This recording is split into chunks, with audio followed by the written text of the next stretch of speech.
Bonsoir à tous, bienvenue pour le 25e déjà épisode de 9-10, votre rendez-vous préféré de vos lundis, forcément.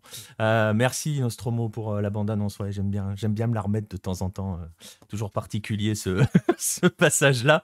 Bonsoir à tous, bienvenue donc pour cet épisode, nouvel épisode du 9-10. Je pense que vous êtes des habitués. Si vous nous découvrez, déjà bienvenue à vous. Et si vous nous découvrez, je vous expliquais le principe. Il est assez simple. On va passer une heure minimum. On a dit 9-10 parce que ça fait court, mais généralement c'est 9-10 et demi, voire un petit peu plus parfois. Donc une bonne heure et demie à voyager sur la planète lucarne opposée, c'est-à-dire du côté des Amériques, du côté de l'Afrique et du côté de l'Asie notamment. Pas forcément tout le temps, vous allez voir, dans un instant je vais vous parler du sommaire assez rapidement, mais voilà, c'est en gros le principe de l'émission. On s'installe sur l'actualité, on en profite aussi un petit peu pour faire un petit peu de culture foot de temps en temps, assez fréquemment même d'ailleurs, histoire voilà, que vous ayez quelques clés.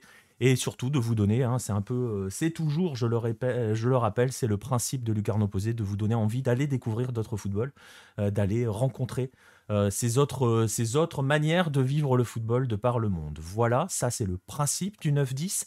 Je vais vous présenter ceux qui vont m'accompagner. Il y en a, comme d'habitude, il y en a un que vous verrez, il y en a un que vous entendrez. C'est toujours pareil en fait, et c'est toujours le même qu'on entend.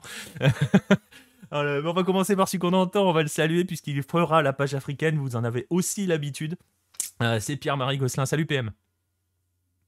Salut Nico, salut Marcelin, bonsoir à tous ou bonjour. Ouais, c'est vrai que bon, moi pour l'instant c'est entendre. Peut-être un jour ça sera aussi voir, mais bon, on fera avec encore. Ouais, c'est pas grave. Les gens, comme ça, en fait, tu sais, ça crée un mythe. Les gens essayent de se représenter le Pierre-Marie Ouais, ouais, Gosselin, tu ouais, vois ça. ouais. Ouais, c'est vrai, j'essaie d'être un petit peu discret.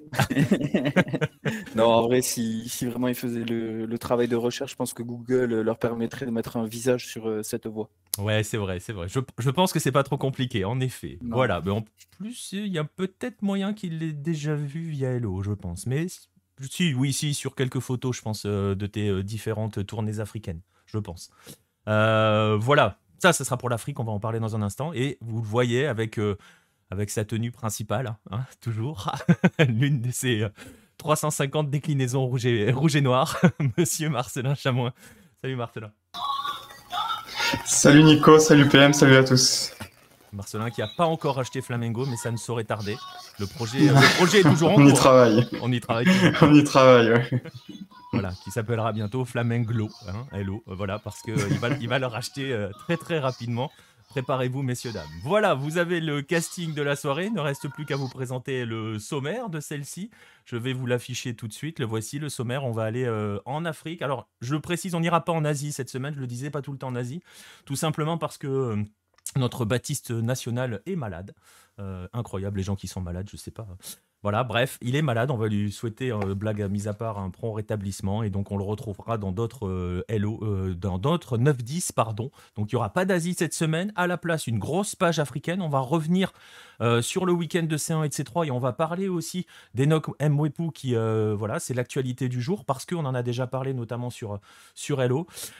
Et ensuite, on aura une très très grosse page Amérique, j'ai mis au pluriel, parce qu'on va se promener en Argentine, on va se promener en Amérique du Nord, j'allais dire aux États-Unis, mais non, en Amérique du Nord, on va aller en MLS, et on ira également au Brésil pour parler de deux merveilles dans leur style très différent, l'un sur le terrain, l'autre autour des joueurs qui sont sur le terrain, et puis après, vos rubriques traditionnelles, les Golasso Hello, et les quelques rendez-vous, s'il y en a pour la semaine.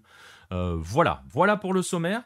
J'espère que vous êtes tous confortablement installés. Je ne pense que j'ai pas salué dans le chat. Je salue le chat, je vous vois déjà nombreux. Je vois les habitués qui sont là. Ça fait toujours plaisir de vous retrouver. Et puis voilà, on n'a plus qu'à s'installer confortablement, y aller.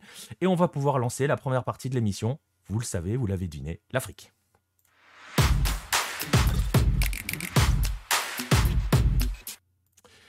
Et pour la page africaine, donc, on va retrouver tout de suite notre Pierre-Marie national. PM, je le disais dans le sommaire, on va commencer par l'actualité chaude, puisque c'est tombé cet après-midi, tu me corriges si je me trompe, ou ce matin, peut-être fin de matinée, l'annonce de la retraite forcée, contrainte et forcée d'Enoch Mwepu. Ouais, effectivement. Alors, fin de matinée, début d'après, moi je l'ai appelé en début d'après-midi.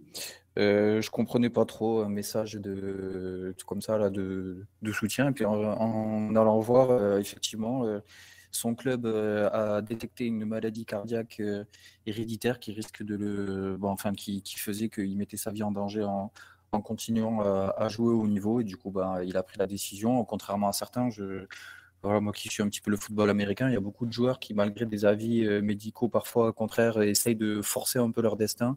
Voilà, lui, il a pris la décision très jeune, à 24 ans, alors que sa carrière était encore en pleine progression d'arrêter. Et en fait, ouais, c'est quelqu'un qu'on suit depuis un petit moment sur les canaux opposés parce qu'il avait explosé complètement avec les juniors zambiens lors de la CAN, qui était, je crois, en 2017 peut-être, qu'on avait commencé à suivre ça. Et c'est l'équipe qui avait participé ensuite aux Jeux Olympiques de Tokyo et qui avait plutôt bien performé.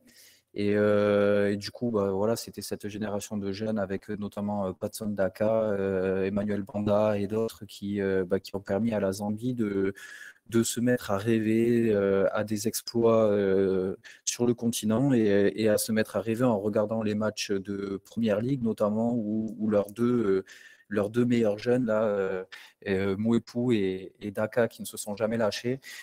Pour comprendre cette histoire-là, bon, je ne vais pas forcément en dire beaucoup plus parce qu'on avait raconté l'histoire de Daka et donc de Mwepu qui sont très liés dans le magazine numéro 17. Et du coup, bah, j'invite à vous le procurer si vous ne l'avez pas ou à essayer de. Il n'y a plus beaucoup de temps, je crois, pour se les procurer en plus. Donc voilà, Alors, c'est l'occasion au si vous format voulez. papier, il va rester il va rester les stocks, hein, Voilà, concrètement. donc Et par contre, au format numérique, non, ils resteront. Je pense que je laisserai les magazines format numérique à l'achat. Enfin, voilà, ça sera disponible. ouais. Les formats papier, il va rester les stocks que je vais bientôt communiquer, mais parce qu'il faut que il faut que je compte, hein, tout simplement. Les stocks sont très réduits, hein, pour ne rien vous cacher. Donc voilà, c'est pas pour faire tu vois, tu sais, c'est pas pour faire un appel genre non, je crée une pénurie pour que les gens se précipitent. Non, non, les stocks sont vraiment très très limités parce que j'ai fait imprimer très très peu pour avoir très peu de stock. Donc, parce qu'on savait que ça allait arriver vers la fin, mais voilà. Donc il y a encore.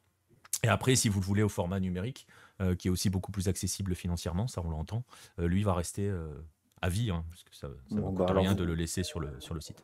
vous aurez l'occasion alors de pouvoir aller lire l'histoire de. C'est surtout Dakar en fait au début, Ouais. mais en fait c'est deux jeunes qui sont du même village, qui ont vraiment grandi ensemble depuis qu'ils sont tout petits et puis qui en fait ont eu des parcours complètement similaires, complètement parallèles. Ils sont tous les deux détectés pendant qu'ils jouaient donc cette fameuse CAN, je crois que c'était les U19 2017 par la nouvelle agence que venait de lancer Frédéric Canouté. En fait, c'était ses deux premiers vrais étendards quoi qu'il a envoyé à l'académie, enfin qu'il a envoyé dans le giron Red Bull. Et après quelques années à Salzbourg, ils sont tous les deux partis en première ligue. Patson Daka du côté de Leicester et Enoch Mwepu qui lui était parti du côté de Brighton et qui s'était imposé comme un milieu titulaire et qui faisait partie c'est des Serbies, je crois, leur entraîneur, l'italien, ouais, je crois que c'est des Serbies, l'entraîneur de Brighton et qui justement ça faisait partie des joueurs avec qui il ambitionnait de très très grandes choses. Donc ouais, c'est un peu la mauvaise nouvelle du jour, Ouais, c'est franchement dommage. Et ce qui est d'un côté un peu rassurant, c'est de se dire qu'il a envie de continuer de travailler dans le développement du football et peut-être que la Zambie a perdu son cerveau sur le terrain, mais a gagné peut-être des années, des années, des années d'amélioration dans le futur, puisque s'il est aussi fort dans la gestion, dans le management ou dans le développement de projets qu'il est sur le terrain, ça promet pour la Zambie. Ouais, il va falloir qu'il digère aussi, hein, quand même, hein, le garçon. Tu l'as dit, il a 24 ans. Je vous ai montré, hein, je vous ai passé, si vous nous regardez en vidéo, son message, le message qu'il a posté. Hein. PM vous l'a résumé en fait, hein, en expliquant qu'il allait essayer de continuer dans le développement du football zambien notamment. On a vu le message de Patson Daka. On a vu voilà, ils sont extrêmement liés tous les deux. Est-ce que toi, de ton côté, PM, tu as eu des retours, enfin tu sais comment ça a été reçu du côté de la Zambie, cette histoire? Ben, écoute, à distance, parce que évidemment,